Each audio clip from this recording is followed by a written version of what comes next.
Oh, ayan. Risa Hontiveros. Sinagot ka na ni PRRD sa pagdawit mo sa kanya na si Pastor Kibuloy nagbibigay ng isang sakong barel. Ayan. Isang kabubuhan mo.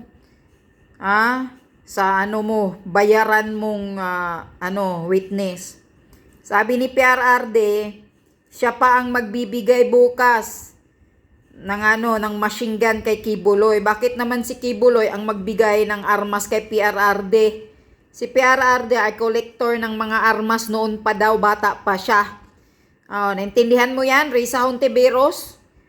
Wala ka kasing utak buba ka ayan.